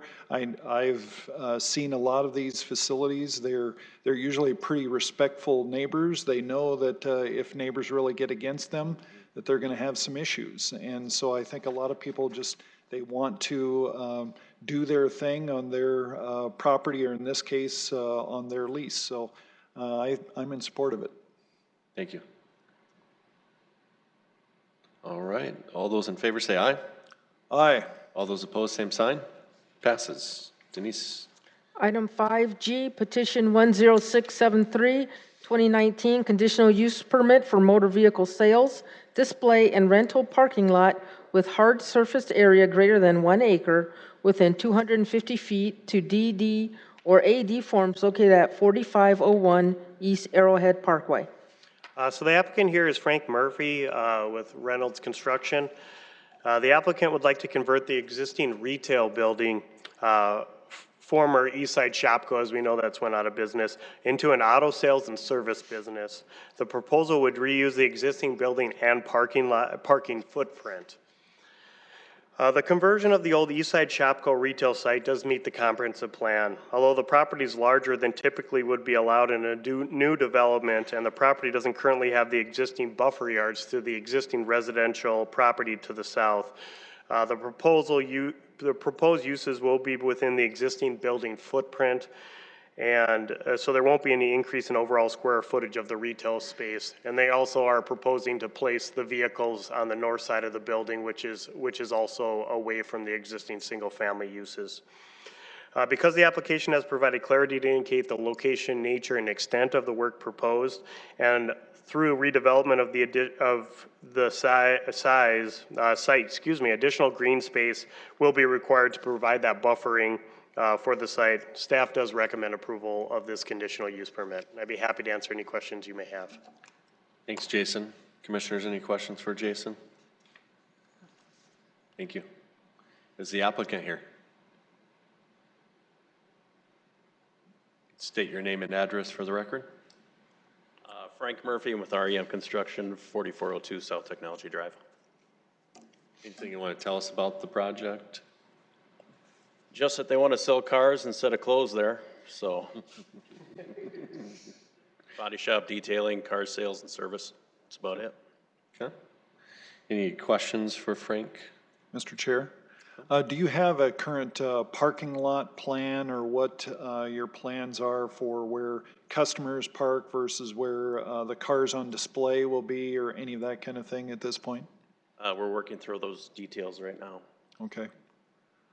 It's always helpful to see those as we consider these. It's not definitely a thing we have to see for this kind of an approval, but it's always helpful to see that. So, okay. Thanks, Frank. Thank you. Anyone else in the audience that would like to address this item? If not, I'll look for commission action. I move to approve this item. Second. So we have a motion and a second. Any discussion? Mr. Chair, yes, I think this one, you know, reuse of a large box store is never an easy thing. It's hard to find, speaking as an architect and somebody that helps people to try and develop new things, it's difficult to find a user that can use a space like this. And the fact that they're keeping it virtually identical from the point of view of the neighbors and those kinds of things, that makes a lot of sense for a reuse of a building like this. It's a pretty important corner for us East Siders, and so using it and not leaving it vacant, I think it's a very positive thing for the community as well. Thank you. I concur. All right. Well, all those in favor say aye. Aye. All those opposed, same sign. Passes. Denise. Item 5H, petition 10489, 2019, preliminary subdivision plan for Cloverleaf Business Park Addition located east of North Marion Road and south I-90. The applicant and staff are recommending deferral on this specific application, so still got a couple of things to work out with the preliminary plan, so. Okay. Look for commission action. I move to defer agenda item 5H. Second. So I have a motion and a second. Any discussion? All those in favor of deferral? Aye. Say aye. Aye. All those opposed, same sign. It is deferred. Item 5I, petition 10503, 2019, preliminary subdivision plan for Ackerson Addition located south of East 85th Street and east of South Minnesota Avenue. The applicant here is Steve Van Busker with MVP Properties. The owner is Dr. Ackerson. This subdivision plan is located at the southeast corner of 85th and South Minnesota Avenue. As you guys are aware, last month we did defer this specific application. We still had quite a few things to work out through SIRE. One of the major issues, major tasks that the applicant needed to complete is this current proposal. They were actually not showing Highway 100 right away. They wanted to remove that from their plan, which as we know is against our major street plan that's on file. Therefore, staff didn't feel like this application should go forward and actually should be withdrawn. We have had some conversations, and just real quick, this is the plan that was approved by you guys in 2016. As you can see, there is the proposed Veterans Parkway, just to give you an idea of this is what's proposed, this is what was existing, just to give you an idea of the removal of that. Staff did have a conversation with the applicant this morning. He was requesting to defer this. He does have some meetings set up with city staff as well as the state this week and next week to try and to continue negotiations for Veterans Parkway. Staff felt like we can give them maybe another month and hopefully they can amend this plan and come back before you guys in September with the Veterans Parkway right-of-way shown. We have made it clear to the applicant if that right-of-way is not shown as part of their plan going forward in September, we will be requesting withdrawal then. Thanks, Jason. Any questions for Jason? I'll look for commission action. I move to withdraw agenda item 5I. We want to defer. Defer, sorry. Did I say Sorry. approve? Yeah, you said withdrawal. Oh, withdraw, sorry. That was our recommendation, but Yeah, I'm sorry. we are supportive of the deferral for 1 Defer, month. Okay, sorry, that was my mistake. So a motion for deferral. Second. Second. Okay, so we have a motion for deferral we have a first and a second. Any discussion? All those in favor say aye. Aye. All those opposed, same sign. Deferred. Item 6, public input on non-agenda items. At this time, we will allow anyone from the public to address the commission on non-agenda items. You're allowed up to 5 minutes. Please step up to the podium and state your name and address for the record. Anyone that would like to address the commission? If not, we'll move to new business. Item 7, development and review process guide draft update. Haley Bruckner from the City Planning and Development Office. So when I became the city's intern for the Planning and Development Office this year, they tasked me with the job of looking at the current development review process, which you can see, and taking that and making it so that people can actually understand it, so that the citizen can take that and understand what they're actually reading, understand the language that's on there. So taking that, I reworked it into this format, and this kind of just gives definitions to the main points. This is, of course, a draft. I've also been working closely with Kieran Tate from IT, working to get this on the website, and we have another draft in the works right now. I just had a meeting with her this morning, try to get that on the website and really laying it out into detail so that somebody who's never even seen the word annexation or change of zone could come in, look at it, and understand exactly what's going on. We think that's important, that citizens know what we're doing and what developers are doing in order to understand how this process works. And that's really where we're trying to get with this. And I just look for feedback from you guys who see these types of cases come through every month and what you guys would want to see on the development review process. This is just half of it, so this is just the left side of that. And the right side is a little more straightforward, so after we get this one through, it should be pretty straightforward for what we can do with the other side as well. Thank you. Thank you for doing that. No problem. Good use of icons. Oh, thanks. You should see the new draft too. It's really pretty. Good, good. Working with somebody who's good with graphic design and Illustrator is very helpful. I think the biggest thing, anytime that we can make something simpler and more easier for someone to figure out how the process works, I think it makes it easier for staff, and it makes it easier for us, and it makes it easier for the citizens also. So thank you for doing that. Yeah, no problem. It's been fun.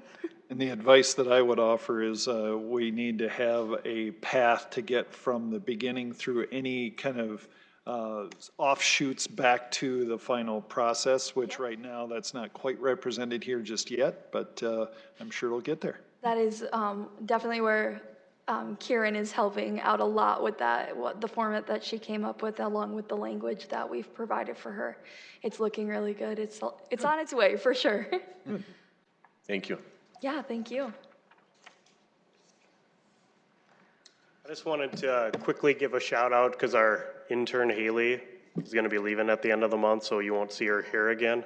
She has to go back to SDSU. Oh, the good school. But I just want to say that, the last couple years, last year we had a rock star of an intern, and this year is no different. We have a great intern. This is all her. She's done this on her own. It's been amazing having her not only work on this, but everything else. I mean, day-to-day stuff. We've given her so many different things, from enforcement to cases at Planning Commission to this, to permits, to proving how, and she's just taken everything and really just ran with it and picked it up faster than I ever did when I started here. So I just wanted to give her a big shout out. It's been great having her, and we appreciate all the work she's done this year, so. Yay. Thank you. All right, I'll look for adjournment. Move to adjourn. Second. We have a motion and a second to adjourn. All those in favor say aye. Aye. All those opposed, same sign. We adjourn. Thank you, Sioux Falls.